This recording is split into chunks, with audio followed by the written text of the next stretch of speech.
जाणून घेऊयात राज्यातल्या महत्त्वाच्या घडामोडी अगदी झटपट। काँग्रेसचे आमदार जितेश अंतापूरकर यांनी भाजपमध्ये प्रवेश केला। मुंबईतील भाजप कार्यालयात हा पक्षप्रवेश सोहळा पार पडला। उपमुख्यमंत्री देवेंद्र फडणवीसांच्या उपस्थितीत जितेश अंतापूरकर यांचा पक्षप्रवेश सोहळा पार पडला। जितेश अंतापूरकर यांनी भाजपमध्ये प्रवेश केला याचा आनंद असल्याची भावना अशोक चव्हाण यांनी व्यक्त केली आहे। तरुण आमदार जितेश यांनी प्रामाणिकपणे काम केलं, मात्र तरीही काँग्रेसमध्ये त्यांना वाईट अनुभव आला आणि त्यामुळे त्यांनी स्वतःहून भाजपमध्ये प्रवेश केला असंही चव्हाण यांनी स्पष्ट केलं। नांदेड जिल्ह्याच्या तरुण आमदाराने भाजपमध्ये प्रवेश केलेला आहे। नांदेड जिल्ह्याशी भाजपचे फार जुने संबंध आहेत। अशोक चव्हाण यांचा पक्षप्रवेशाने भाजपला मजबूती मिळाली, तसंच आता जितेश अंतापूरकर यांच्या प्रवेशानेही भाजपला खूप मोठं बळ मिळेल असं वक्तव्य उपमुख्यमंत्री देवेंद्र फडणवीस यांनी केलं। महाविकास आघाडीमधील जागा वाटपासंदर्भात सोमवारपासून चर्चेला सुरुवात होणार आहे। तिन्ही पक्षाचे नेते जागा वाटपाच्या बैठकीला उपस्थित राहतील। जागा वाटप करताना मेरिटवर निर्णय घेतला जाणार असून जागा वाटपाच्या निर्णयासंदर्भात दिल्लीत बैठक होणार आहे। राज्यातील नेतेच या संदर्भात निर्णय घेणार असल्याची माहिती सूत्रांकडून देण्यात आली आहे। पाणीपुरवठा मंत्री गुलाबराव पाटील यांनी पंतप्रधानांच्या कृतीची स्तुती केलेली आहे। पंतप्रधानांनी शिवाजी महाराजांची माफी मागितली, हा मोठेपणाच म्हणावा लागेल। माफी मागणं सुद्धा महत्त्वाचं आहे। 140 कोटी जनतेच्या पंतप्रधानांनी महाराजांना मोठं मानलेलं आहे आणि असं गुलाबराव पाटील यांनी म्हटलं। तेलंगणातील भाजपच्या नेत्या माधवीलता यांना अमरावती जिल्ह्यातील तिवसा पोलिसांनी स्थानबद्ध केलं होतं।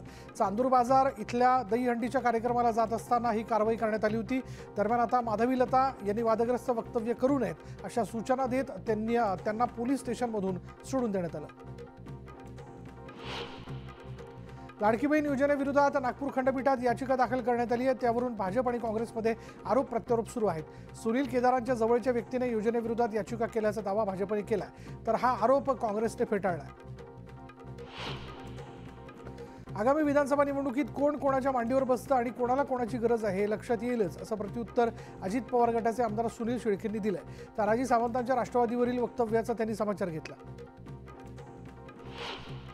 मंत्री तानाजी सावंतांच्या वक्तव्यानंतर बीडमधील राष्ट्रवादी आक्रमक झाली असून राष्ट्रवादीच्या कार्यकर्त्यांनी तानाजी सावंतांच्या प्रतिमेवर चक्क जिवंत खेकडे सोडलेत। दरम्यान खेकडा मंत्री राजीनामा द्या अशी मागणी या कार्यकर्त्यांनी केली आहे। केवळ नेताच नाही तर मतदार देखील स्वच्छ आणि चारित्र्य संपन्न असला पाहिजे असं वक्तव्य पंकजा मुंडे यांनी केलं आहे। महिलांवर अत्याचार करणाऱ्यांना चौकात फाशी दिली पाहिजे अशी मागणी पंकजा मुंडे यांनी केली आहे। राजकारणात मिळणारी पदं ही कायमस्वरूपी नसतात, तर पक्षाचा विचार आणि कार्यकर्ता हा कायम राहतो। आगामी विधानसभा निवडणूक आम्ही महायुतीच्या सर्व कार्यकर्त्यांना सोबत घेऊन लढणार आहोत असं स्पष्टीकरण मंत्री रक्षा खडसे यांनी दिलं। आगामी निवडणुकीच्या दृष्टीने परभणी जिल्हा प्रशासनाने निवडणुकीची तयारी सुरू केलेली आहे। अंतिम मतदार यादी प्रसिद्ध करण्यात आली असून परभणीत 15,32,000 मतदार असल्याची माहिती आहे। जिल्ह्यातील मतदान केंद्रेही निश्चित करण्यात आली आहेत। वाशिममधील कारंजा, मंगरुळपीर आणि वाशिम या 3 नगर परिषदांमधील सदस्यांचा कार्यकाळ संपून 32 महिन्यांचा कालावधी उलटला, मात्र अद्यापही निवडणुका न झाल्यानं नियुक्ती झालेली नाही आणि त्यामुळे विकास कामं रखडलीत। पुण्यातील श्रीमंत दगडूशेठ गणपती मंडळाने विसर्जन मिरवणुकीत वेळेत होण्यासाठी महत्त्वाचा निर्णय घेतलेला आहे। मंडळ मागील वर्षाप्रमाणे यंदाही दुपारी 4 वाजताच विसर्जन मिरवणुकीत सहभागी होणार आहे। दगडूशेठ गणपती ट्रस्टचा हा निर्णय यापुढे कायम राहणार असल्याचं दगडूशेठ मंडळाकडून सांगण्यात आलं। पुण्यातील तब्बल 1000 सीसीटीव्ही कॅमेरे बंद आहेत। दरम्यान त्यांच्या देखभाल दुरुस्तीसाठी पुणे महापालिका आणि पोलिसांमध्ये वाद असल्याचं समोर आलं आणि त्यामुळे पुण्यातील सुरक्षेचा प्रश्न पुन्हा एकदा ऐरणीवर आला। भाईंदरमधील भाजप पदाधिकारी राजन पांडे यांच्यावर एका व्यक्तीने भर दिवसा चाकूने हल्ला केल्याची धक्कादायक घटना घडली। भाईंदर पश्चिमेच्या शिवसेना गल्लीत हा प्रकार घडला। देवलनगर परिसरात राहणाऱ्या विनोद राजभर या व्यक्तीने पूर्ववैमनस्यातून हा हल्ला केल्याची माहिती समोर आली आहे। नागपुरातील महिलांवरील लैंगिक अत्याचारासह कौटुंबिक हिंसाचाराच्या घटनांमध्ये मोठी वाढ झाली आहे। गेल्या 8 महिन्यात बलात्कार आणि विनयभंगासारख्या गंभीर स्वरूपाचे तब्बल 524 गुन्हे दाखल करण्यात आलेले, तसंच कौटुंबिक हिंसाचाराच्या 177 गुन्ह्यांची नोंद करण्यात आली आहे। बदलापुरात अत्याचार घडलेल्या शाळेचे विश्वस्त फरार घोषित करण्यात आलेत। अध्यक्ष उदय कोलते आणि सचिव तुषार आपटे हे दोघंही फरार घोषित करण्यात आलेत। दोघांवरही पॉक्सो अंतर्गत गुन्हा दाखल करण्यात आल्यापासून ते फरार आहेत।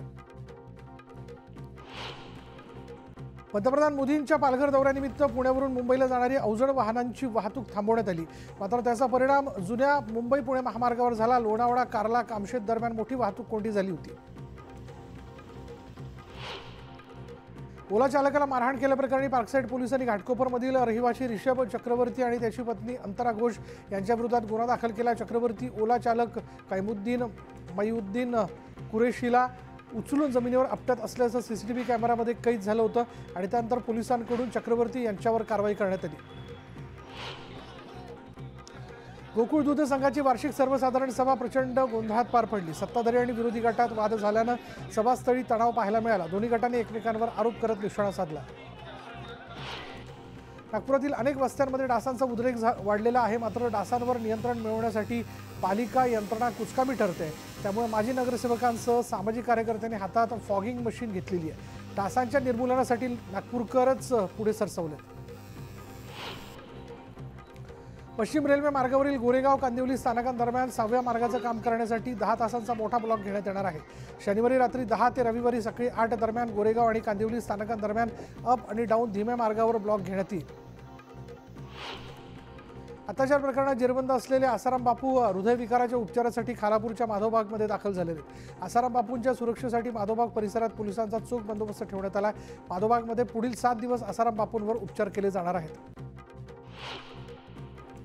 मराठा आरक्षणासाठी एका व्यक्तीने आत्महत्येचा प्रयत्न केला। विष घेत मोबाईलवरती व्हिडिओ बनवत या तरुणाने आत्महत्येचा प्रयत्न केलेला आहे। दरम्यान आत्महत्येचा प्रयत्न करणाऱ्या या व्यक्तीवर घाटी रुग्णालयात उपचार सुरू आहेत। अतिक्रमण काढण्यासाठी 50,000ची लाच घेतल्याप्रकरणी पोलीस निरीक्षक सुरेश पवार आणि त्याच्या चालकावर गुन्हा दाखल करण्यात आला। तक्रारदार यांनी केलेल्या तक्रारीनंतर आरोपींची चौकशी सुरू होती। चौकशीनंतर लाचलुचपत विभागाने ही कारवाई केली आहे। छत्रपती संभाजीनगरमधील हॉटेल अशोका इथे सुरू असलेल्या वेश्या व्यवसायावर पोलिसांनी छापेमारी केली आणि या छापेमारीत 5 आरोपींना पोलिसांनी ताब्यात घेतले तर 2 पीडितांची सुटका करण्यात आली। कोल्हापुरात हिट अँड रनची घटना घडलेली आहे। एका भरधाव कारने एका तरुणाला जोरदार धडक दिली। कोल्हापुरातील उंचगाव या गावात ही घटना घडली। सीसीटीव्ही फुटेजनुसार अज्ञात वाहन चालकाविरोधात गुन्हा दाखल करण्यात आला असून वाहन चालक मात्र फरार आहे। छत्रपती संभाजीनगरच्या गंगापूर तालुक्यातील दहे गावात रस्त्याचं काम सुरू आहे आणि कामावेळी रस्त्यावरचं पाणी घरात आणि जिल्हा परिषदेच्या शाळेत शिरलं। त्यामुळे संतप्त नागरिकांनी विहिरीत उडी मारत आंदोलन केलं। छत्रपती संभाजीनगरच्या गंगापूर तालुक्यातील दहे गावात रस्त्याचं काम सुरू आहे आणि कामावेळी रस्त्यावरचं पाणी घरात आणि जिल्हा परिषदेच्या शाळेत शिरलं। त्यामुळे संतप्त नागरिकांनी विहिरीत उडी मारून आंदोलन केलं। मनमाडजवळ असलेल्या अंकाई किल्ला परिसरात बिबट्याचं पुन्हा एकदा दर्शन झालं। मुक्तपणे फिरणाऱ्या बिबट्यानं 2 पाळीव श्वान ठार केलेत आणि संपूर्ण घटना सीसीटीव्ही कॅमेऱ्यात कैद झालेली आहे आणि त्यामुळे नागरिकांमध्ये भीतीचं वातावरण निर्माण झालंय। अकोला जिल्ह्यातल्या तळेगाव डवला इथल्या जिल्हा परिषदेच्या शाळेत पोषण आहारातील मसाल्यात मेलेली पाल आढळून आली आणि आहार तयार करण्यापूर्वीच ही बाब लक्षात आली। दरम्यान हे मसाल्याचं पाकिट तपासणीसाठी पाठवण्यात आलं। भाजपच्या माजी आमदार संगीता ठोंबरे यांच्यावर दगडफेक केल्याप्रकरणी एका आरोपीवर गुन्हा दाखल करण्यात आला। मात्र या संपूर्ण प्रकरणात पोलिसांनी सहकार्य केलं नसल्याचा आरोप संगीता ठोंबरेंनी केला। गुंडगिरी करून चाकूचा धाक दाखवत लुटण्याचा प्रयत्न करणाऱ्या गुंडांची वाशिम पोलिसांनी शहरातून धिंड काढली। मालेगावात चाकूचा धाक दाखवून एका व्यापाऱ्याकडून 3,500 रुपये लुटणाऱ्या टोळीला पोलिसांनी ताब्यात घेऊन गुन्हे दाखल केलेत। चंद्रपूर जिल्ह्यातील वरोरामध्ये एका नामांकित कनिष्ठ महाविद्यालयातील 2 शिक्षकांकडून 17 वर्षीय विद्यार्थिनीचा विनयभंग करण्यात आला। या प्रकरणातील आरोपी शिक्षकांविरोधात वरोरा पोलीस ठाण्यामध्ये पॉक्सो अंतर्गत गुन्हा दाखल करण्यात आला। चॉकलेट चोरल्याच्या संशयावरून एका लहान मुलाला कपड्याच्या साह्याने झाडाला बांधल्याचा धक्कादायक प्रकार बीडच्या केज तालुक्यातील येवला गावात घडला आहे। बाळू गायकवाड हा इयत्ता 3रीत शिकणारा मुलगा एका दुकानावर गेला आणि तिथे त्याने चॉकलेट चोरल्याच्या संशयावरून दुकानदार महिलेने त्याला झाडाला बांधलं। या प्रकरणी तिघांविरोधात गुन्हा दाखल करण्यात आला। यवतमाळ जिल्ह्याच्या पुसद इथे कपाशीच्या पिकात माकडांनी धुमाकूळ घातला। माकडांनी पिकांची नासधूस केल्यानं शेतकऱ्यांचं मोठं नुकसान झालंय। तर तात्काळ माकडांचा बंदोबस्त करावा अशी मागणी शेतकऱ्यांनी केली आहे। शिरूर तालुक्यातील जांबूद इथे ट्रक चालकाकडून एसटी बस चालकाला बेदम मारहाण करण्यात आली। नेमकी मारहाण कशावरून झाली याचं कारण कळू शकलेलं नाही। मारहाण करणाऱ्या ट्रक चालकावरती कारवाई करण्याची मागणी करण्यात येते। कास पठार बहराला सुरुवात झालेली आहे। दुर्मिळ फुलांनी कास पठाराचं सौंदर्य अधिकच खुललंय। सप्टेंबरच्या पहिल्या किंवा दुसऱ्या आठवड्यात हा पठार संपूर्णपणे रंगीबिरंगी फुलांनी सजून जाईल। वर्ध्याच्या लोअर वर्धा धरणाचे 15 दरवाजे उघडण्यात आले. नदीपात्रात 30 सेंटीमीटरने विसर्ग होत असून नदीकाठच्या गावांना सतर्कतेचा इशारा देण्यात आला. वर्ध्यात गेल्या 2 दिवसांपासून पडत असलेल्या पावसामुळे वातावरणात गारवा निर्माण झाला. पावसाच्या संततधारेमुळे शेतात पाणी साचायला सुरुवात झाली. त्यामुळे शेती उत्पन्नात घट होण्याची शक्यता वर्तवली जाते. चाळीसगावातील धुळे सोलापूर महामार्गावर चालत्या ट्रकने अचानक पेट घेतल्याची घटना घडलेली आहे. सुदैवानं चालक गाडीतून वेळीच बाहेर पडल्यानं यात कोणतीही जीवितहानी झाली नाही. पण या घटनेनं महामार्गावर बर्निंग ट्रकचा थरार पाहायला मिळाला. नंदुरबार जिल्ह्यात सलग 3 दिवस झालेल्या संततधार पावसामुळे खोंडामळी गावातील गेल्या 20 वर्षांपासून बंद असलेली कूपनलिकेला पाणी लागलंय. कूपनलिकेतून पाण्याचे फवारे उडू लागलेत आणि कोरड्या कूपनलिकेला पाणी लागल्यानं आता सिंचनाचा प्रश्न मिटलाय.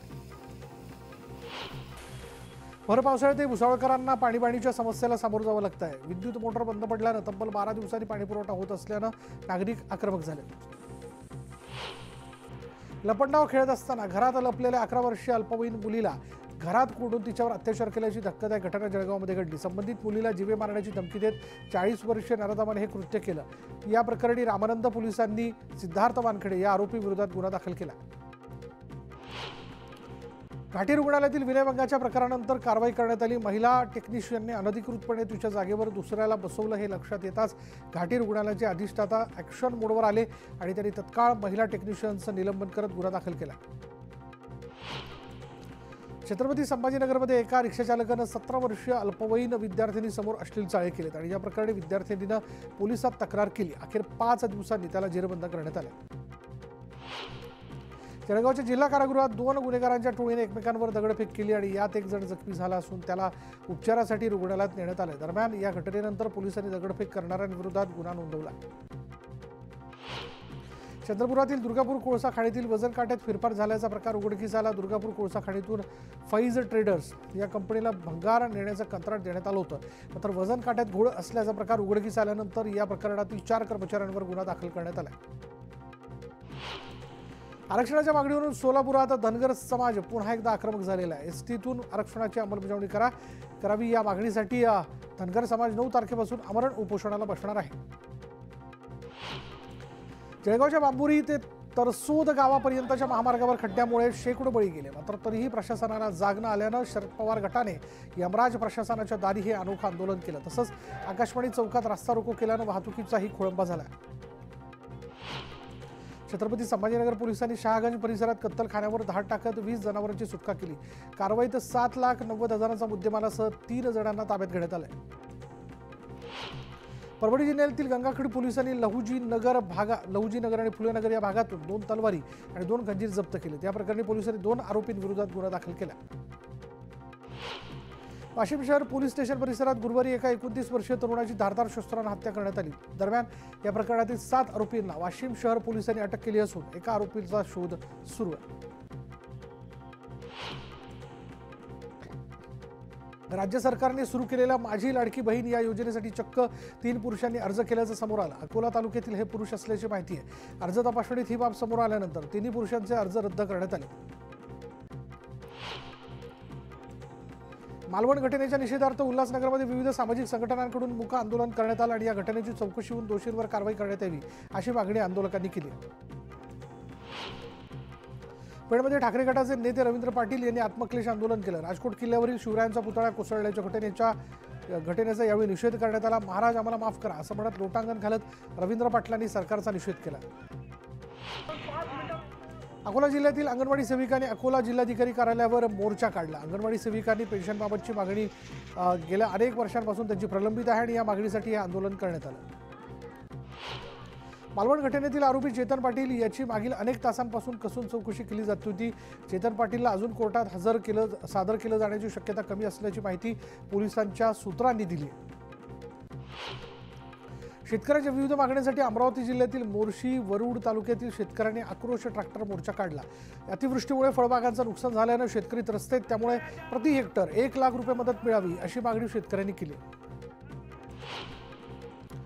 मराठवाडा सकल आदिवासी कोळी महादेव जमातीच्या वतीने आज लातूरमध्ये आंदोलन करण्यात आलं आणि विविध मागण्यांसाठी मुंडन आणि धरणे आंदोलन करण्यात आलं. यापूर्वीच्या आंदोलनाकडे दुर्लक्ष केल्यानं समाजातील बांधवांनी पायी रॅली काढून जिल्हाधिकारी कार्यालयासमोरच हे आंदोलन केलं. जळगावातून जाणाऱ्या मुंबई नागपूर राष्ट्रीय महामार्गावर मोठ्या प्रमाणात खड्डे पडलेत.